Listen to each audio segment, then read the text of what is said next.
Hello, YouTube family. I gotta clean this screen. Let's see what we can do. Sorry about this, folks. It took me a second. See what's going on. There we go. Can I get it? Turns out my tripod is cracked. So we'll see what happens here. Yeah, the water is a little cloudy in the fish tank, so you're not going to get the best view. So sorry about that this morning, but I think we're going to be able to get through this. Enjoy the view, enjoy the fish. So, today's topic is why the new supply has no peace. And, it really has a lot to do with what has already happened to us. So we already know what the new supply is going through. What we're not aware of is being able to see, right? We can't see what's going on in their relationship, but we pretty much know because we have lived it out. So, welcome, wonderful, wonderful friends.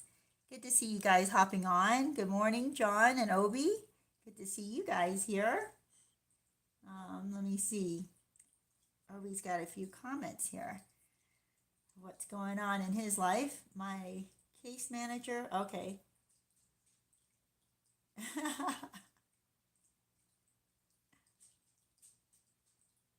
Oh man. Yeah. Let's see, where am I? Okay.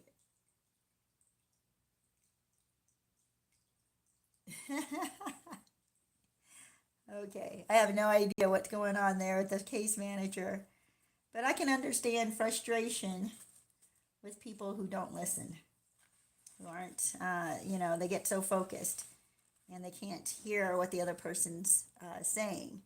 So I have to check myself as well because yesterday I had this conversation with a friend, and looking back, I think there were a couple of times where I was just very focused on a different thing than what she was talking about, and I don't think I responded to what. I mean, it wasn't like the whole conversation, but there was at least one time I remember where she was talking about something, but you know how your mind strays and you're on to another subject, and so I'm looking back and I'm thinking, oh, I didn't respond to the thing that she was talking about. So we have to be better listeners for sure. It's easy to get distracted and thinking about other issues and other things taking precedence in your mind and in your life. But be careful that you're not doing that while you're with other people, right? It's better that you pay attention to them and become a good listener.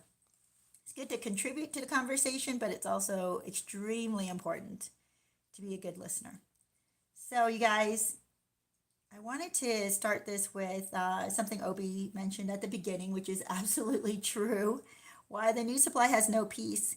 The first thing that came to mind for Obi here, excuse me, and I'm going to go ahead and talk about it, was that your narcissist, or the new supply, right, who's now with the narcissist is always meeting up with you or other exes, right? The narcissist is not going to stay away from their exes. They're obsessed as well with their exes. So it's not that you're the only one who's obsessed with them. They also get obsessed with us. So they're constantly meeting up with, or texting, or staying in communication, in contact with their exes, and possibly with you as well, right? That has happened multiple times with my narcissistic ex. So what the new supply gets are a lot of excuses. The new supply gets told that the ex is going through a hard time, which is not even true. It's just that the narcissist wants to hook up with the ex. There are always these, they're always meeting up with them. They're always at weird hours too. Like in the middle of the day, during work, they just take off, they take a break, and you're like, what the heck? Or they're at home and it's late at night, 2 a.m, and they leave, and you're like, what? So the new supply is noticing this, but the narcissist has multiple excuses that sound good, that sound plausible. So the new supply doesn't want to mess things up, doesn't want to challenge the narcissist, doesn't want to rock the boat, right? So they'll let the narcissist get away with this for quite a while. The narcissist will mock the new supply for being jealous, right? Oh, why are you so jealous? And then accusatory. Why don't you trust me? How can you not trust me? And the new supply learns to back off and not ask questions because it may even escalate to anger, right, from the narcissist, who then starts to get angry that the new supply dares to question the narcissist's excuses. So you're supposed to believe everything the narcissist says. Only the narcissist can be suspicious of you, but you're never allowed to be suspicious of the narcissist because they have an expectation that you will believe their lies.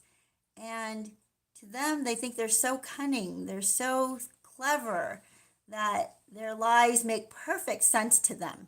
You know, why they have to leave at 2 in the morning because the ex needs advice. And apparently the ex can't possibly get that advice over the phone. That the narcissist has to meet up with them physically.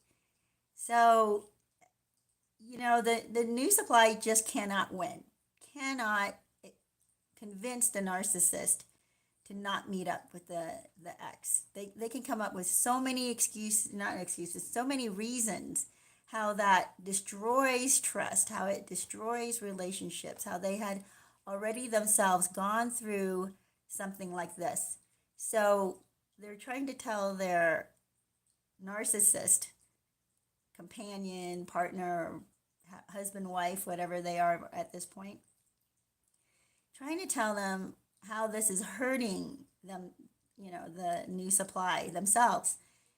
And the narcissist is so self-centered, they don't care. They cannot fathom, they cannot understand, they cannot put themselves in the new supply shoes. All they can think of is the new supply must obey, the new supply must believe, the new supply must cooperate with the narcissist. And if the new supply does not do as the narcissist requires and thinks it's completely reasonable to meet up with their ex at 2 in the morning at an undisclosed place, they're not even going to tell the new supply where they're meeting up.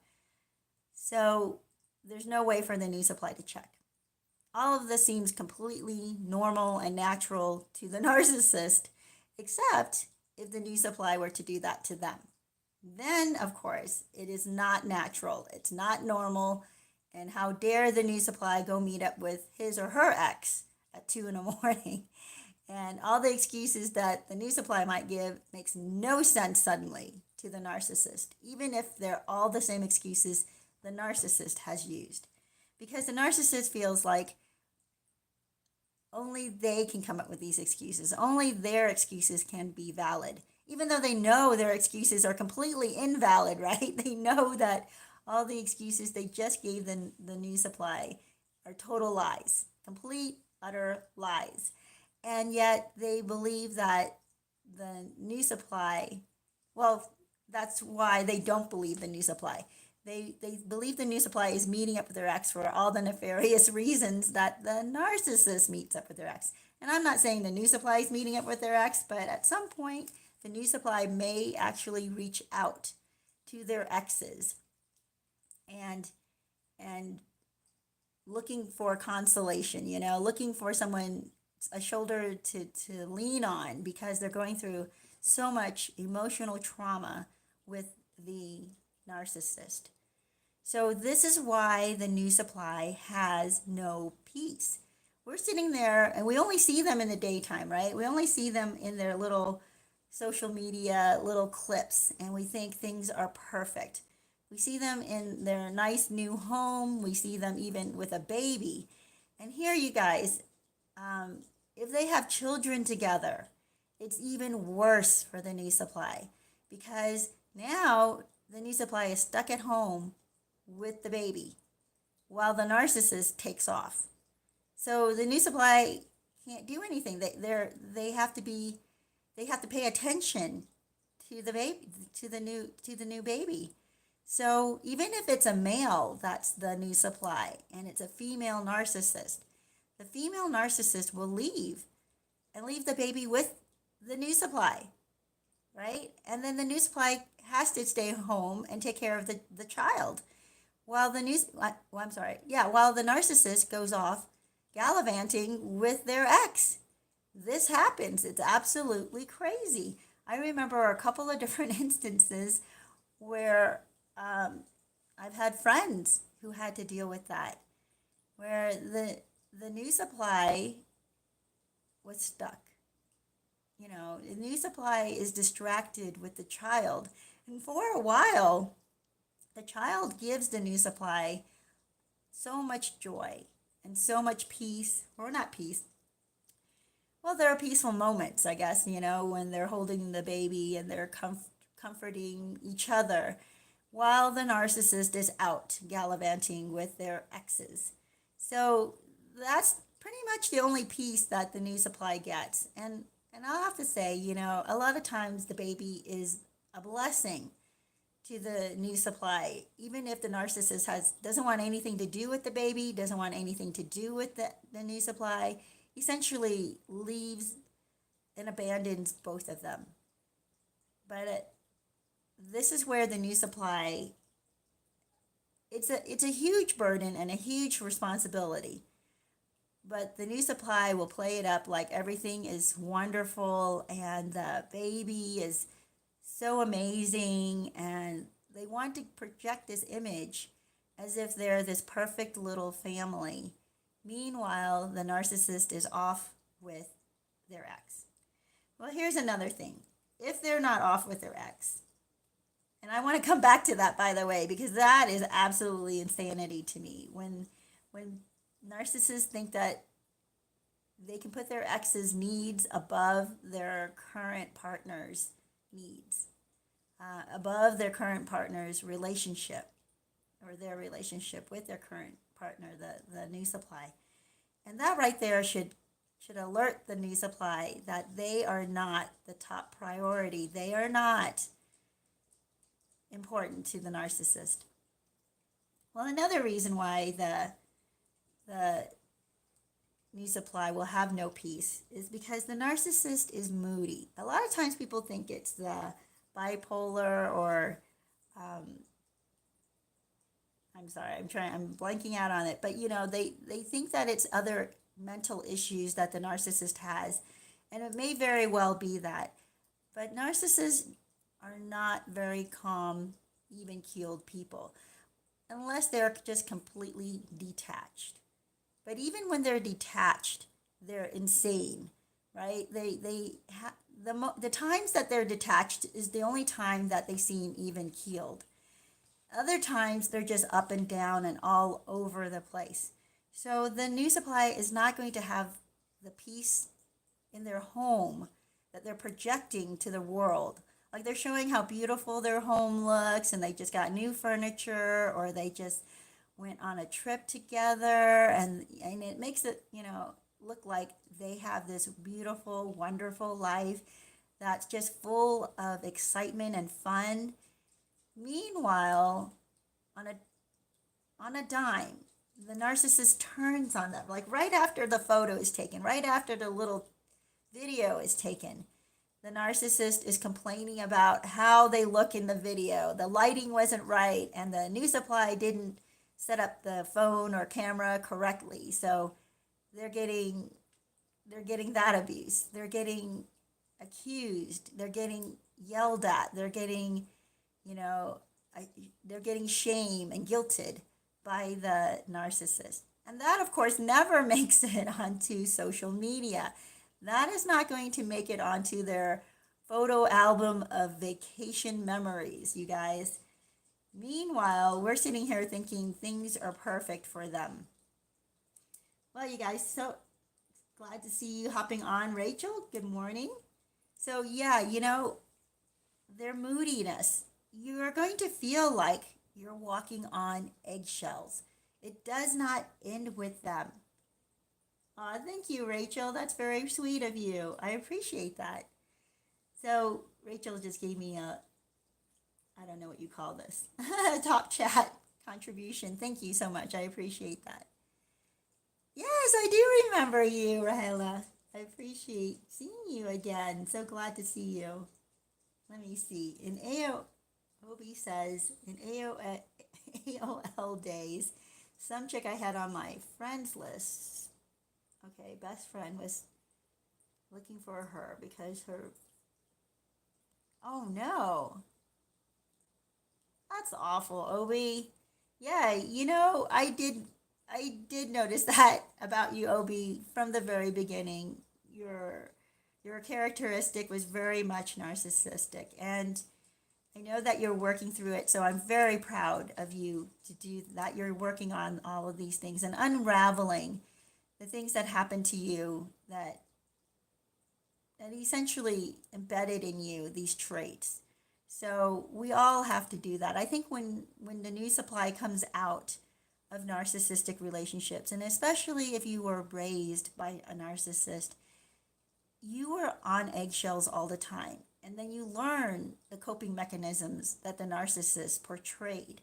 And then you become like the narcissist, right? Because we start to use the same survival mechanisms that the narcissist uses. And we even, that's why so many people who come out of a home with a narcissistic parent will say, I will never be like that. And then they find themselves behaving very similarly, if not exactly like that. So that's why we have to be so careful. Dreen, good morning. Good to see you. Oh, Rachel, Rahela, let's see what you had court yesterday. The new supply is supposed to be testifying against you. Wow. Trying to take full custody, saying I have, mental issues. Oh, I'm so sorry to hear that. Well, this is where it's so important that we learn to be the stable one. That's why it's so important that we find other things to focus on in our lives, like our careers and rebuilding our home or rebuilding our financial situation or rebuilding relationships around us so that we have the support around us, especially if we have children with the narcissist. So we have to create this stable environment for the child. And the child will come out better for it, right? That they have someplace safe to go when they don't have to be with the narcissist. Oh, that's good. I'm glad to hear that, Rachel. Rahela.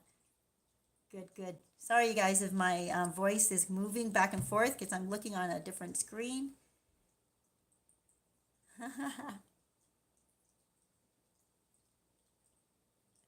Oh, nice. Cleaning your chicken coop. I like that. I want to actually make or, build a chicken coop. I need to get into this. I hear so many good things and about chickens and what personalities they have. I have some friends that have chickens and they call them their girls. It's very cute. Yes, exactly. So you guys, why is the new supply not going to have peace?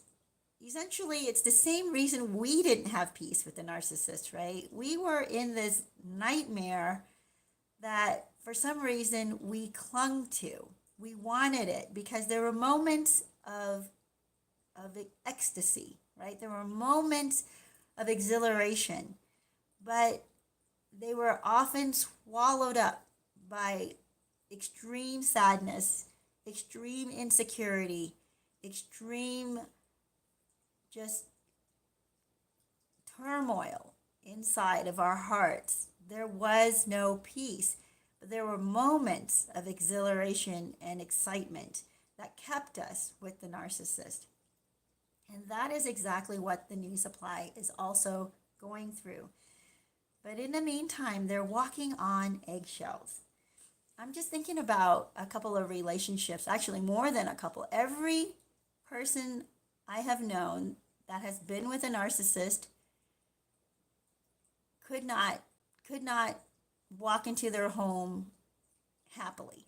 They just didn't. They did not come home and think like, "Oh my gosh, I'm so excited to come home. I can't wait to see my partner who's the narcissist." No, it's usually, "Oh my gosh, their car is in the driveway. Oh no." And then they have to prepare themselves. Like they have to sit on the driveway for a while and prepare themselves before they go in, right? They have to put on the full armor of God.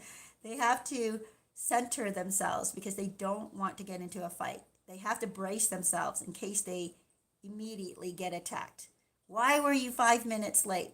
Why didn't you pick up something on the way home? You knew you were supposed to do that, or you're greeted with extreme anger instead of, "Oh, how was your day?" and, "Oh, I'm glad you're home." This is not what the narcissist greets the new supply with. The narcissist greets the new supply with anger, with frustration, with everything that went wrong in their day that day. And the new supply has to walk into that after their long day, right? They're tired.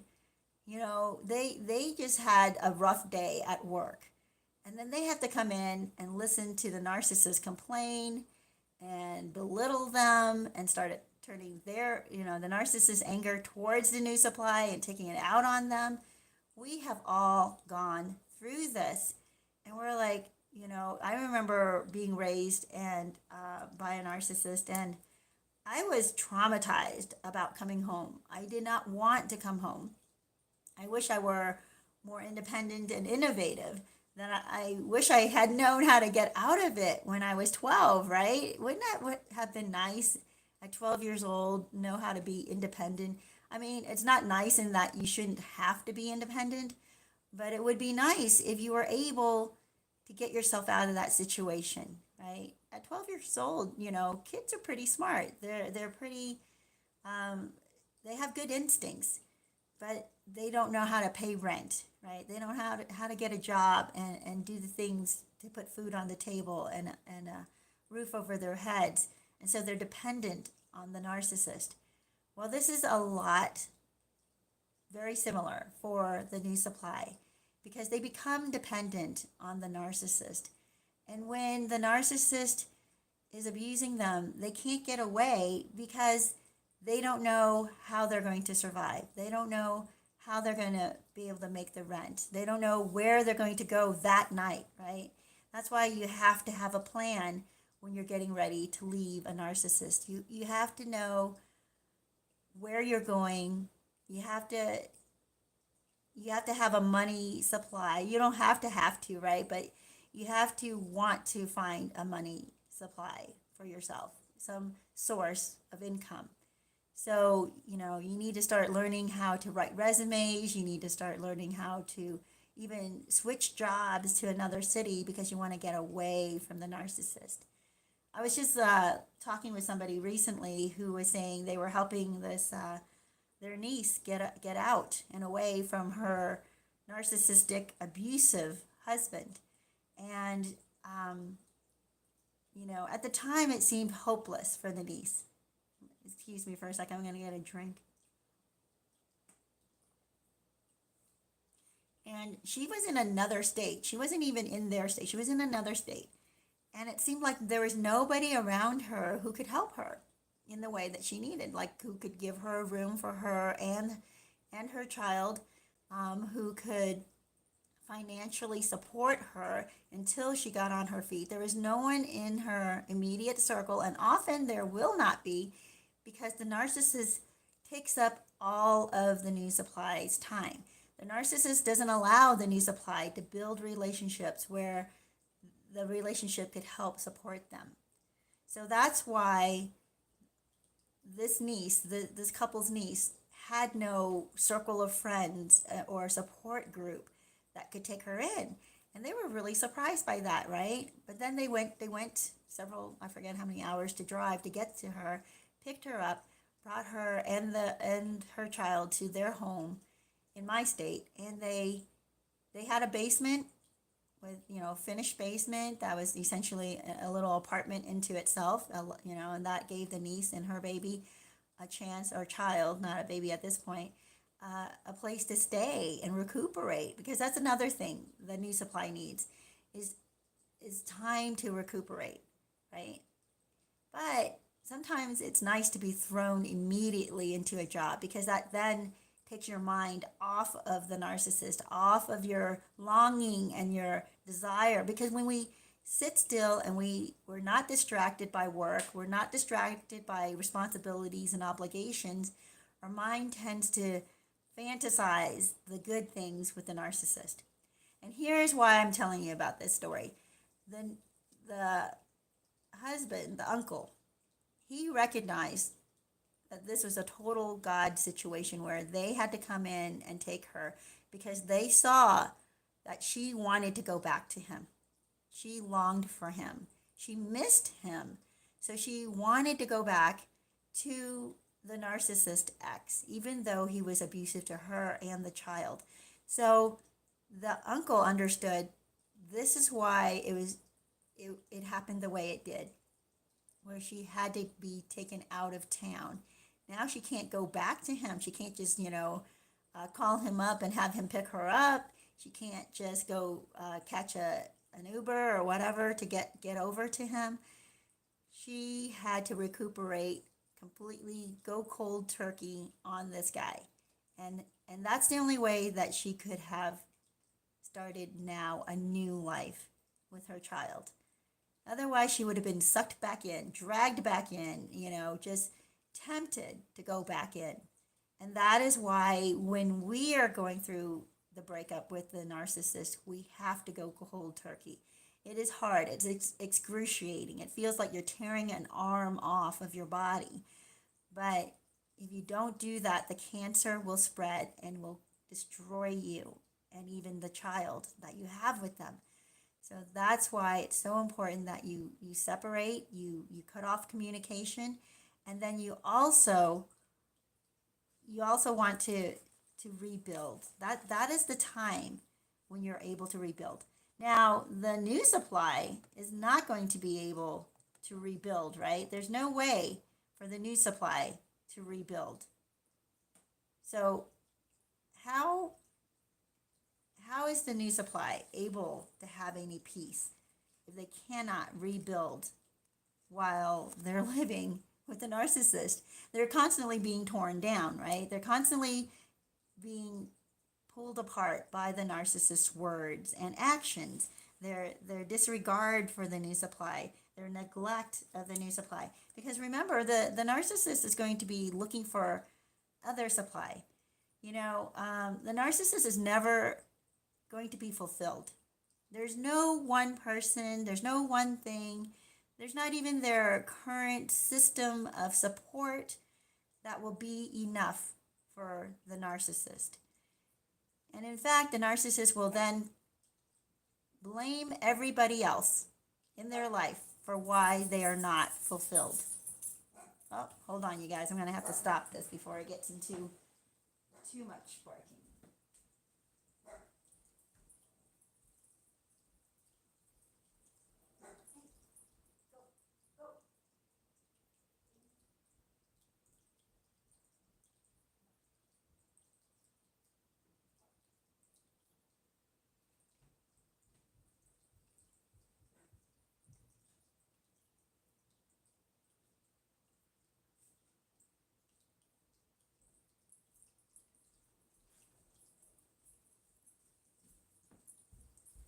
Sorry, guys. I'm watching somebody's dog for them. And she just started barking. All right. So, yeah, there is no peace. The narcissist cannot have enough. Just cannot have enough. Cannot have enough attention. Cannot have enough adoration. They need constant adoration. They want someone just falling over themselves like a ditzy, crazy, brainless broad or a brainless guy who's just going to You say, oh, you're so wonderful, and I just can't believe how amazing you are. And they actually think that they deserve this type of adoration even when they treat people horribly, horribly, right? They demand adoration. And they don't see that that's stupidity. It's utter stupidity. That they would demand that people adore them. So they would demand that their wife just worship the ground they walk on, right? That their wife owes them so much. Or if it's the husband who's the new supply, they're going to demand that the husband see that they're the queen and that the husband's so lucky to be with them because there are other men who would want to be with them. And you're like, okay. And then you expect your partner, the narcissist that is, expects their partner to worship the ground they walk on and act like they're at a Justin Bieber concert or an Elvis concert, right? Where they're just like screaming and crying, can't wait to touch them. The narcissist is out of their freaking mind, right? They have no idea how stupid they look, how stupid this perception of themselves is. And yet they'll get angry. They'll get angry at the new supply because the new supply is not acting like a crazed fan at a concert. You know, they think that there's some kind of rock star that deserves, people just screaming and crying and reaching their arms out to them and worshiping them. And yet they treat their fans like crap, right? Like, think about it. These rock stars, they actually treat their fans pretty well, right?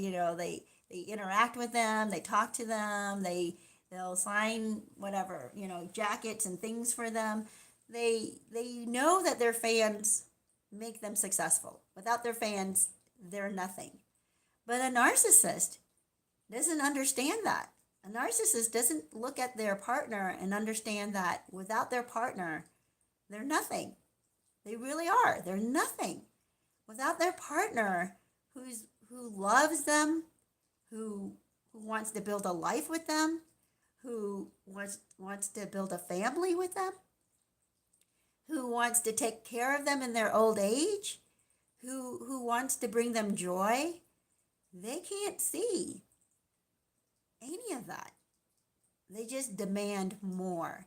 So even as the new supply is doing, the whole cheerleader act, and they'll do that on social media and even at home because they know they have to do that to survive with the narcissist, right? To keep things going, to keep the relationship going. They have to do the cheerleader thing. And then on social media, though, it makes us think, oh my gosh, the new supply is so stupid that they are worshiping the ground that the idiot narcissist walks on. But the truth is, they do not worship the ground the narcissist walks on. They are frightened. They're living on eggshells. They're walking on eggshells all the time. They're doing this to appease the narcissist. They're doing it to feed the narcissist's ego. And so when you see that, you're like, oh, okay, I get it. Instead of thinking, oh my gosh, I can't believe the new supply is this stupid and blind. No, they're not that blind. They know what's going on behind closed doors. And in fact, they're the only ones who do know what's going on behind closed doors. There's so many other things that popped into my mind about why the new supply has no peace. Here's another one. The new supply has no peace because the new supply is the closest person to the narcissist. All right? So if you're the closest person to the narcissist, who's going to get the brunt of the anger, right? Who's going to see the real narcissist? Who's going to see the worst, the bottom of the pit, the most horrible part of the narcissist? It's going to be the new supply. And meanwhile, the new supply is going to try to convince other people in their circle, in their support circle, what they're going through, and people are going to be skeptical. They're like, well, that's not, that doesn't make sense because the narcissist is such a friendly person, so helpful. That person, they will think, well, maybe the new supply is just exaggerating. So there's another reason why the new supply has no peace, because people are not going to even believe the new supply when they try to tell them what's really going on behind closed doors. Well, they kind of set this trap for themselves because they have been posting on social media how perfect everything is, right? They've been posting that their life is just beautiful and they're the luckiest person to have such a kind and thoughtful and exciting and amazing lover, and whatever they post is absolute nonsense. But they're posting all this crap about the narcissist, so of course their friends and their family are not going to believe them when they start to say that the narcissist is a jerk, the narcissist is mean, the narcissist is abusive. And that's why it's so hard for the new supply then to find any peace, to find their way out. So they're going to be working on trying to escape, trying to get out of there, while they have to keep up this appearance for the narcissist's sake, right? So that they don't rock the boat, so that they don't get attacked regularly. Well, you guys, let me see. Dream, good to see you. Says, mind commanded worshipful adoration. Yes! Isn't that amazing? They want complete adoration. She says, I heard from the grapevine that he was right there in Ottawa in the Freedom Convoy. I knew he would be. He's a Canadian trucker. He was collecting all those women. Wow. Well, here's the other thing. Yeah, they do get involved in mass, protests that seem virtuous, right?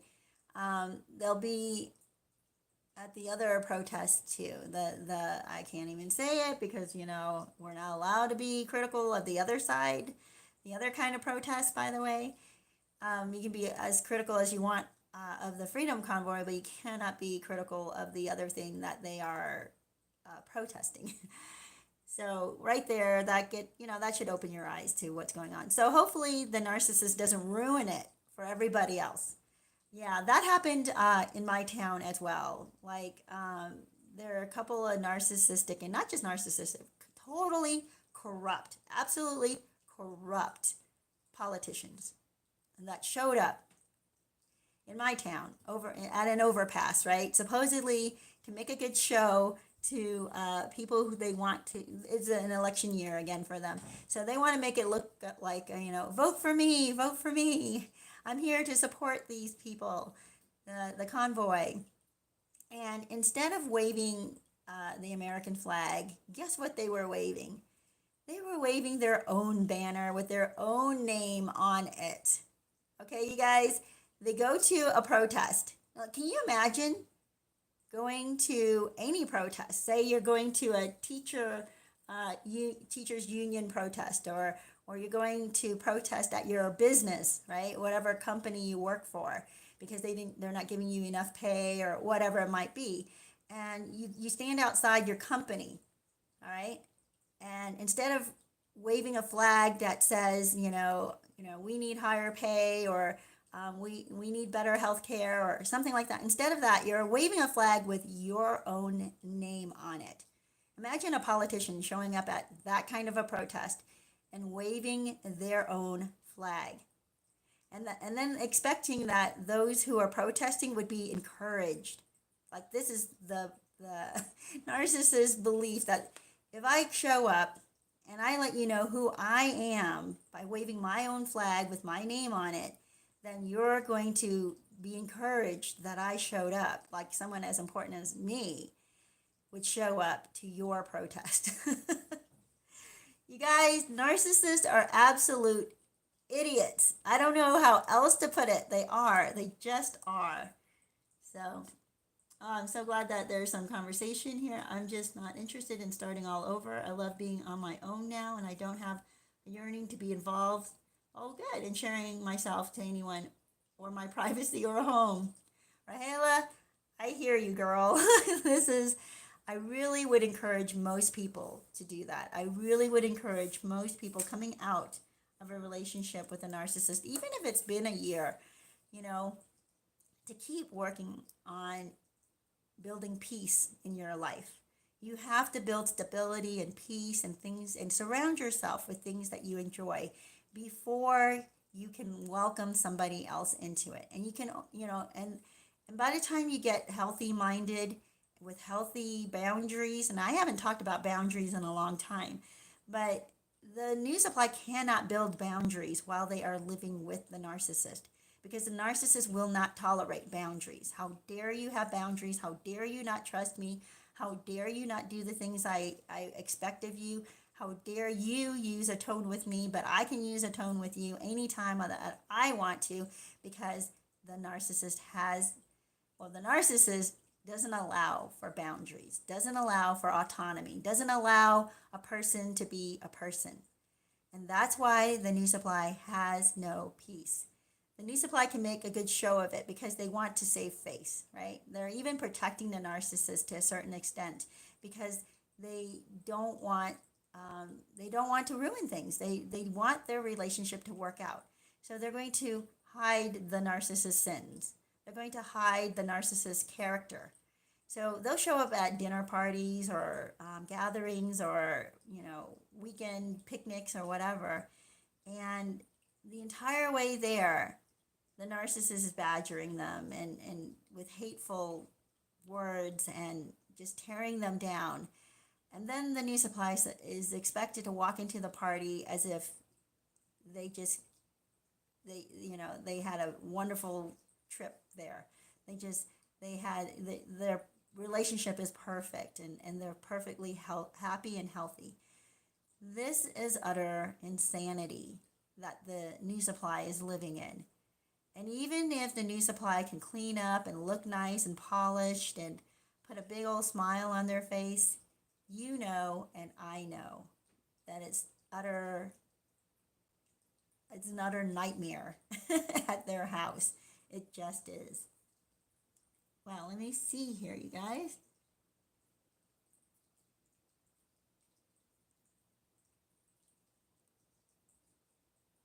Let me see. Oh, sorry guys, I did miss a lot. If there are 80 comments meant for me, let me see. Oh yes. Escape from Crazytown. When Jesus brings us home, I'm going to remember you and your calming, healing voice. Oh my gosh, thank you so much. Thank you. And you guys, who knows? It might be happening really soon. I'm at this point where so many narcissists are running our country. They're not just narcissists; they're full-on psychopaths. And I'm not saying party line, by the way. It is both parties. And not just that. It's the media. It's the medical business out there. Everything is absolutely crazy town right now, and something's going to give. And here's the reason why. Even if you don't believe what I believe, and it doesn't. Here's the thing: the truth is still the truth, and nobody believes it. The truth is still the truth, and the truth is that financially we are destroyed. We are over a financial cliff, and nobody in the media is willing to talk about that. That right there indicates to you that there's going to be total destruction, because if they are to let us know, we would now try and fix it for one. But that's not what they want us to do. Anyway, if you're whatever your beliefs are politically, look into where we are financially. I think we are the country with the most debt in the entire world. I don't know if you know that. We have the most debt in the entire world. I'll give you an example of rich versus poor. All right, the perception of rich versus poor. So there's a person who has, let's say, $1 million home, or even $500,000 home, right? Let's say this person has a $500,000 home. And nowadays it's like 500,000 is cheap, right? This is how bad things are getting. Okay, let's go with $1,000,000 home. This person has $1,000,000 home. And you're thinking, wow, they have a nice car, they're driving a really nice car, and a $90,000 car, and they have this $1,000,000 house, and they have sports cars as their second and hobby cars, and they go on all these vacations, and you're thinking, this is a rich person. Now imagine that rich person is in $5 million of debt, has $5 million of debt, and they're barely just making the minimum payments to keep their house and their cars, and every vacation they take, they add to their debt. All right, so they're not even accruing wealth at this point. What they're holding on to is debt, and then the appearance that they have money. Now let's take another person let's say they have a $250,000 home. It's paid off. They don't have a mortgage. And actually, I'll talk to you a little bit about that. It's always good to carry a little bit of mortgage. So hold on. If I know people, the mantra is always like, pay it off, pay it off. No, if you have a mortgage, don't pay it off too fast. If in the last few years, we've had like insanely low interest rates. You're practically paying it back for at no interest. But here's the deal. The person with the $250,000 home driving a $10,000 or even maybe a $5,000 secondhand car also has no debt. But they may be making, let's say they're making $50,000 a year, right? Maybe more, I don't know. Let's say they're making $50,000 a year. Well, even with the guy who lives in the $1,000,000 house, even if he's making $300,000 a year, he cannot pay off his $5 million of debt, and then the debt is continually growing. It would take him years to catch up to where the guy with the $250,000 house is. Because the guy with the $250,000 house, even though he's making only $50,000 a year, he's actually able to put that away. He's actually able to save that and build on that. So that guy who has the $250,000, 1/4, and even less, I'm sure, when you look at the vacations and the other cars, has even that much less than the other guy, is richer. So anyway, if you would look into our country, appears extremely rich, right? We have a lot of houses. We have a lot of nice roads. We have a lot of schools that, are state schools that are free. How much in debt are we to pay off all of this? How much in debt are we? And then we look at a country that has almost nothing, right? They just have the people, but they have resources, right? They have people and they have resources. They have minds of resources that the rest of the world wants. They're actually better off. Anyway, I kind of digress. Let's go back to the topic here. And I digress because the politicians that are running our country, that are destroying our country, all of them, by the way, I don't care what side you're on, all of them.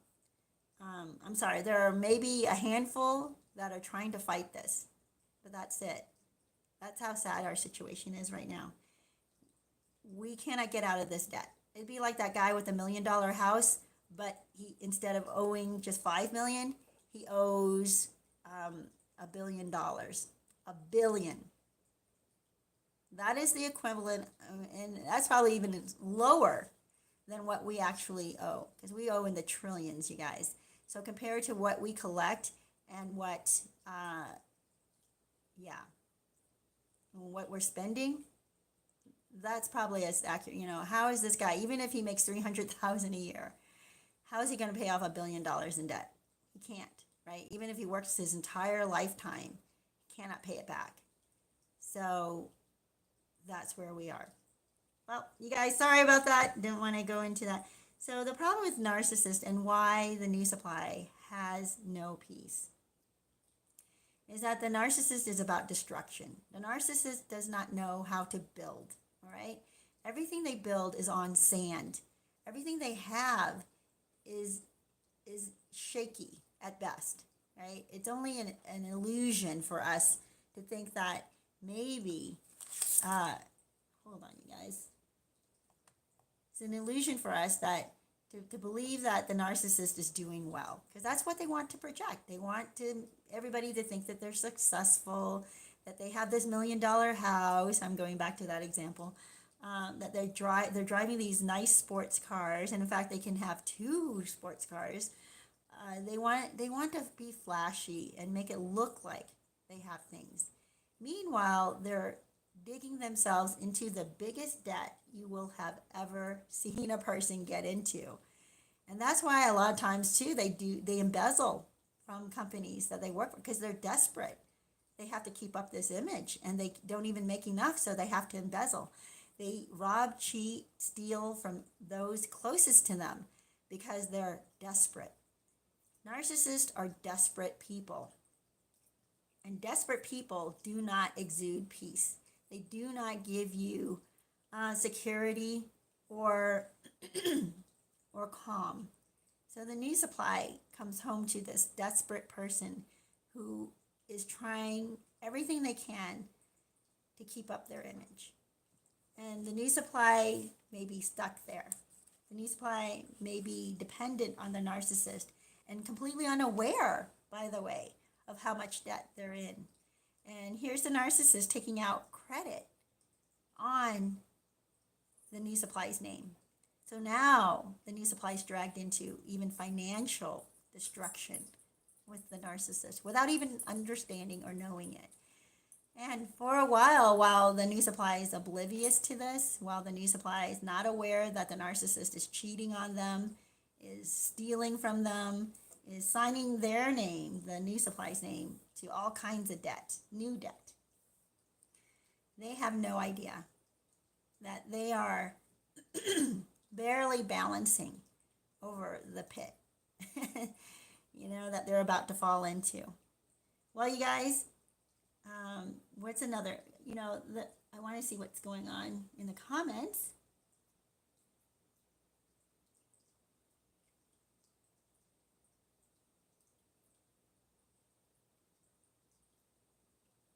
Yeah, Janny, I'm trying to see what you were saying, Janny.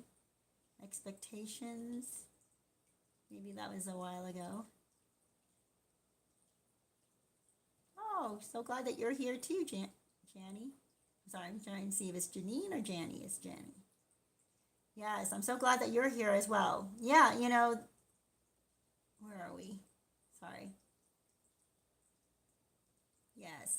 So glad you guys are encouraging one another. I love this community. You guys are beautiful people, by the way. I want you to know that. You guys are wonderful, encouraging, beautiful people. And this is what we need in our lives. We need a community where, we can share the ugliness and even admit our ugliness. And I thank you, Obi, for doing that. You have admitted that you've been narcissistic, right? And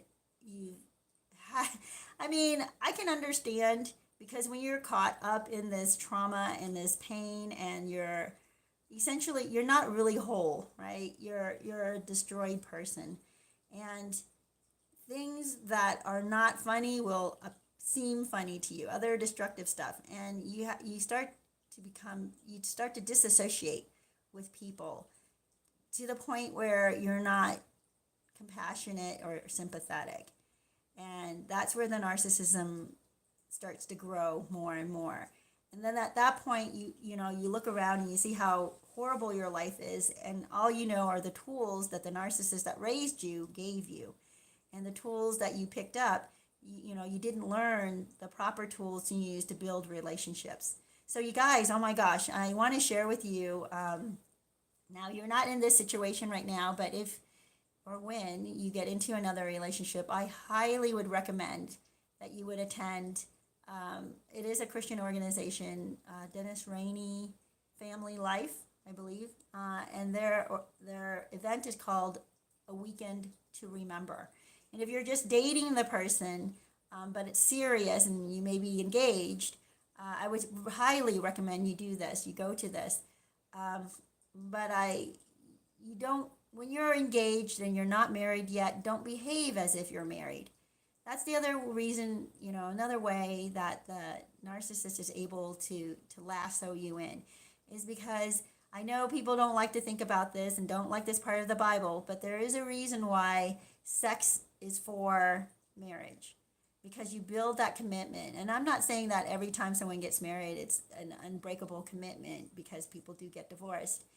But you want to start off on the best foot possible, right? You want to actually build a relationship. You want to be friends. You want to be able to see clearly.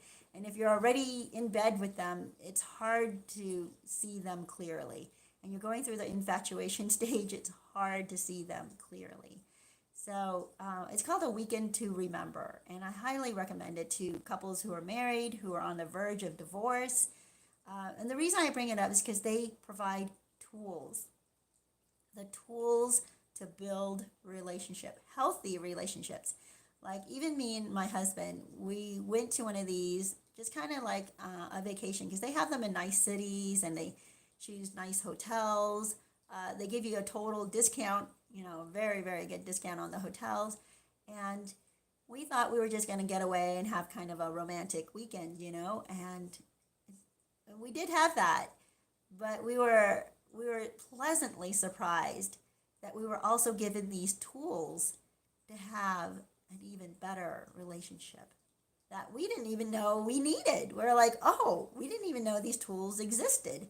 How to communicate better, how to really put yourself in the other person's shoes, and how to be vulnerable with one another. Like, we think we're being vulnerable if we say a few things to the other person about how much they hurt us and what kind of things hurt us.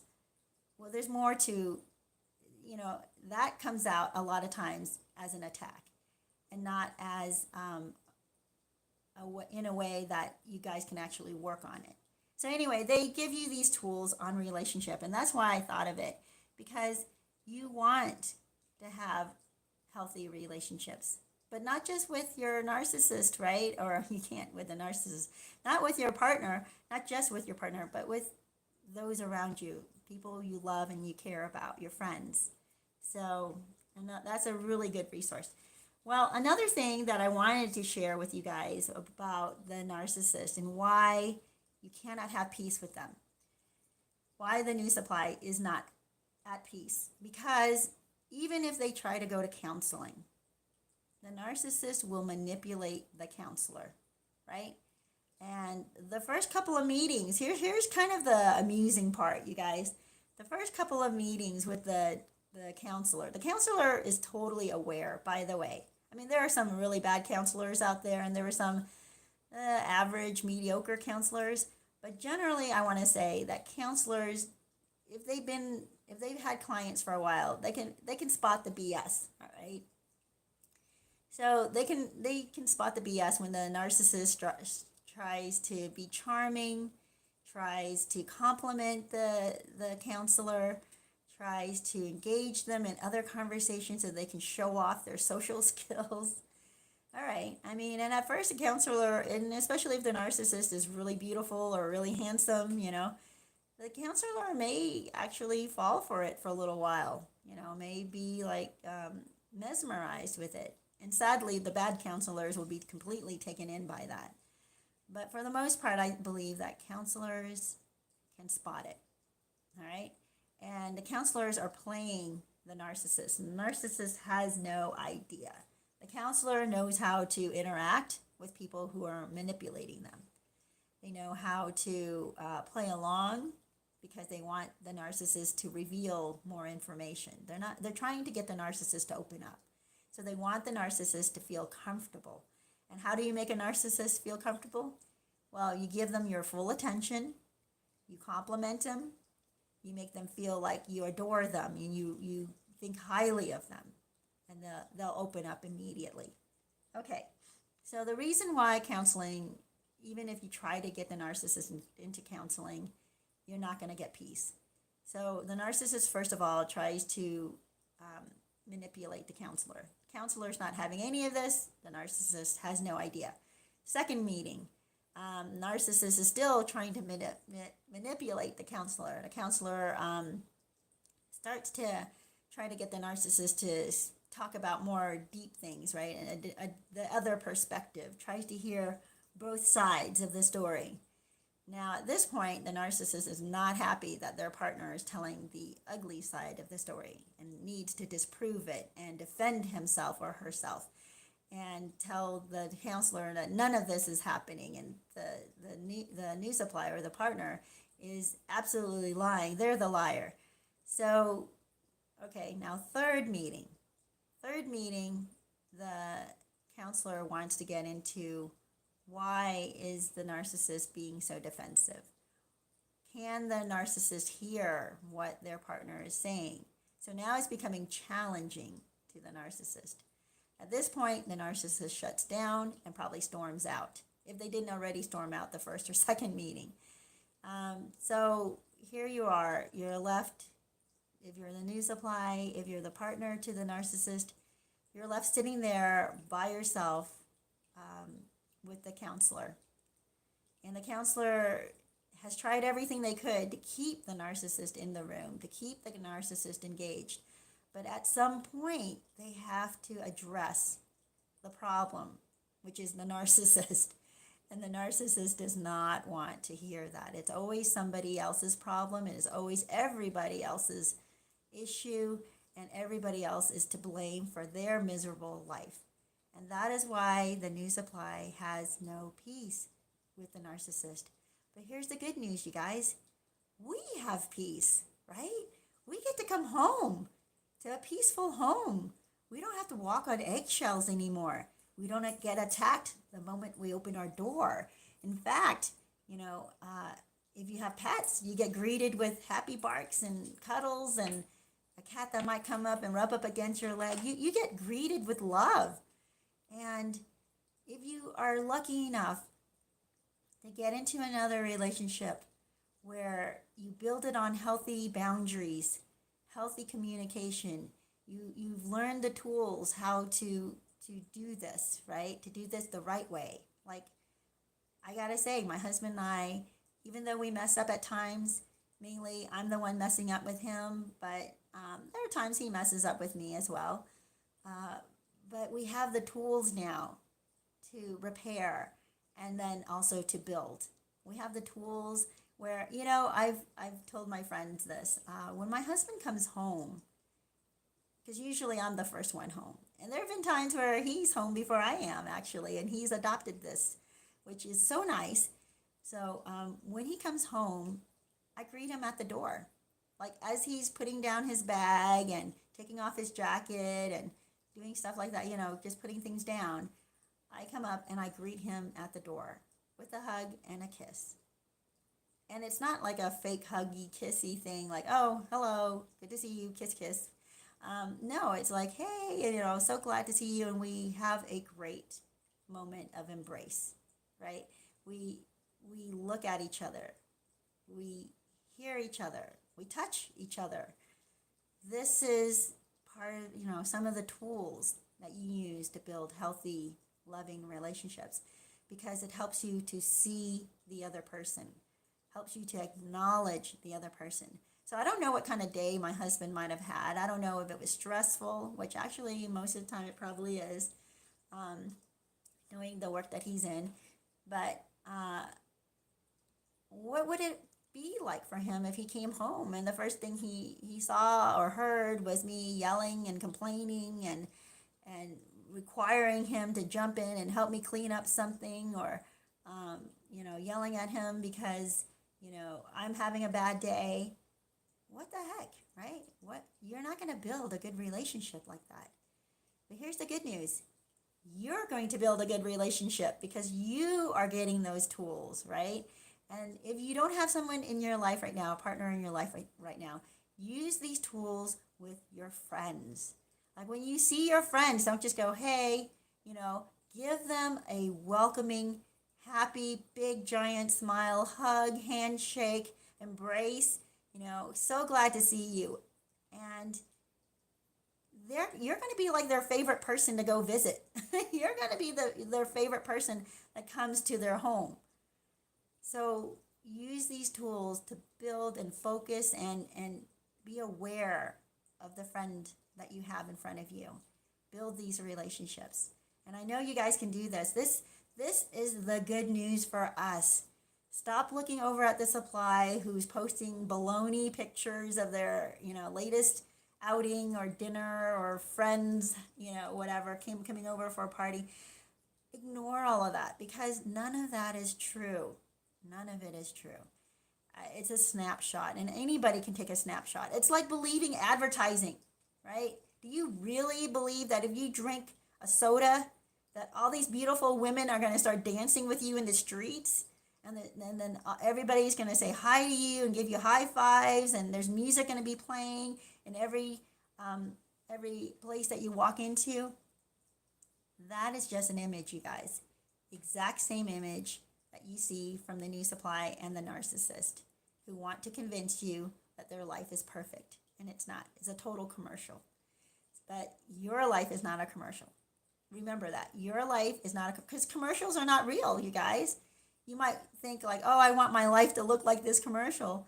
Oh, really? Do you want the set to be shut off? The lights to go out? The soda can that you are drinking from is totally empty and is hot and warm and is not even refreshing? And, do you really want the fakeness? No, you don't. Okay, you guys. Well, the time is up. We have had our hour of Happy Crappy Hour. Thank you so much for joining me. I appreciate you coming on. I love that you guys are encouraging one another. Thank you so much for doing that while I talk. And if you didn't catch some of the of this live stream while you were chatting with others, go back and listen because I think there are a lot of good things in here that'll help you. That will help you build really good relationships. Well, you guys, don't forget to watch a commercial once in a while. I do appreciate you buying me a cup of coffee, so thank you so much for that. I appreciate it, Rahel. Let me see. Hold on. Let me make sure I got it right. Who did this? Yes, Rahel. Thank you so much for doing that. I will definitely get a cup of coffee on you or maybe even lunch. So you guys watch a commercial once in a while. Like the video for me. Share it if you want. I'm going to be doing a smaller recap of this Happy Crappy Hour if you want to share that with other people. Subscribe, and I will see you next week. Oh, wait, let me see. Thank you. I was crying before I came in here. This helped me. Oh, I'm so glad. God bless you guys. God bless you specifically. Rahel, I appreciate you coming on. Many, many good things are coming your way. I know it because you guys are here, because we have hope. So I will see you guys next week.